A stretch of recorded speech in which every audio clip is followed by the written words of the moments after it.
mulai galang kekuatan, sejumlah petinggi partai politik Islam dan ormas berbasis Islam melangsungkan pertemuan di Cikini, Jakarta Pusat. Meski belum ada hasil yang signifikan dari pertemuan tersebut, namun sejumlah pernyataan para petinggi partai menunjukkan sinyal posisi parpol Islam dalam Pilpres mendatang. Konsolidasi partai Islam ini diyakini sebagai titik balik dari partai-partai berhaluan Islam yang mampu mendapatkan suara dalam Pileg 2014. Sebelumnya beberapa kalangan pesimis jika parpol Islam dapat eksis.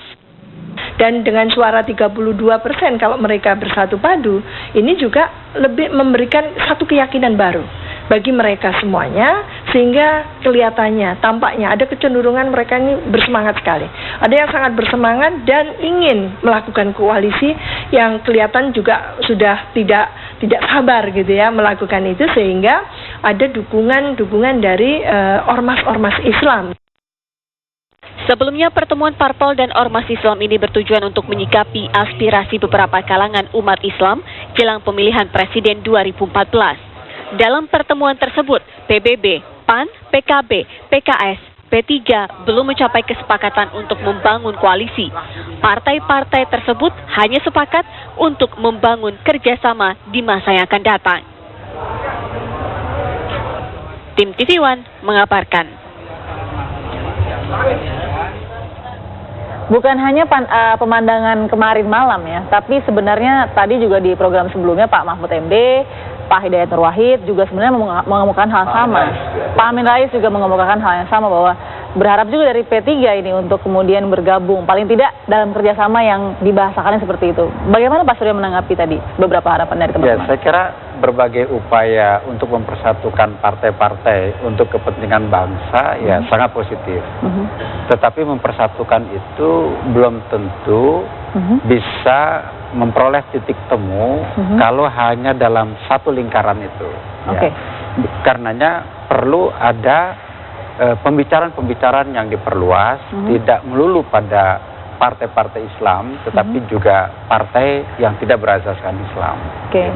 Nah, kalau Pak Ahmad Muzani sendiri melihat ada kemarin galangan kerjasama seperti itu dari partai Islam, sebenarnya melirik juga nggak sih selain dari P3 dan yang lain mungkin sudah di komunikasi kami dengan partai-partai Islam ini juga baik, artinya selama ini komunikasi kami telah memasuki bab-bab yang sangat substansial, sehingga apa yang diharapkan oleh partai-partai Islam kami bisa menangkap. Saya kira maksudnya adalah bagaimana kontribusi Partai Islam Bersatu bagi masa depan bangsa yang lebih baik, dan kami bisa memahami itu karena bicara bangsa ini adalah bicara umat Islam yang mayoritas, sehingga yang diharapkan itu kan bagaimana pemerintahan yang akan beralih 5 tahun ke depan itu berpihak kepada bangsa dan rakyat Indonesia.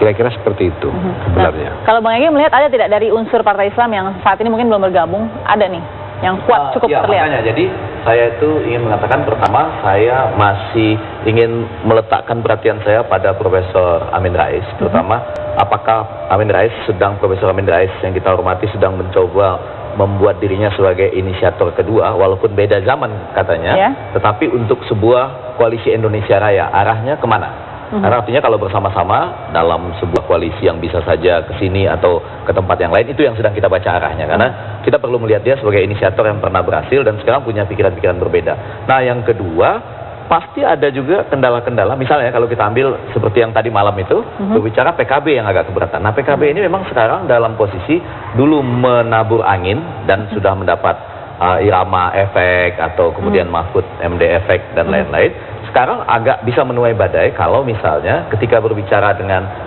ketiga poros ini, lalu tanpa mengatakan kami mau mengajukan Oma Irama, Mahfud MD, kemudian JK sebagai calon presiden. Kan nggak bisa, karena ini berarti gini, Bang Egy melihatnya momentum dari P3 dan Gerindra ini bisa membuyarkan beberapa pihak juga yang saat ini sedang mempositioning. Saya nggak mau mengatakan membuyarkan, karena justru pertanyaan saya tadi, arah yang sedang diinisiasikan oleh Profesor Amin Rais, apakah ke arah yang seperti ini atau bagaimana? Tapi kalau sebagai pengamat, saya mesti mengatakan dengan sangat cepat ya kepada teman-teman yang sudah bergembira hari ini untuk membentuk sesuatu tanpa syarat apapun, kami tetap mempersyaratkan bahwa koalisi ini harus dibangun atas dasar program. Jadi saya agak gembira tadi namanya Gabah. Gabah itu bukan saya mengusulkan namanya gabah, karena menurut saya itu ada batas eksklusivisme, mungkin merah putih, tapi gabah berarti harus berbicara kesejahteraannya yang seperti apa, apakah ekonomi kerakyatan, karena itu yang digunakan oleh Profesor Amin Rais sebelum dia menunjuk Indonesia Raya. Jadi apakah kita berbicara misalnya ekonomi kerakyatan, bagaimana misalnya perhatian terhadap, mohon maaf, pelanggaran HAM di masa lalu, itu juga harus dibicarakan loh ketika mau berkoalisi.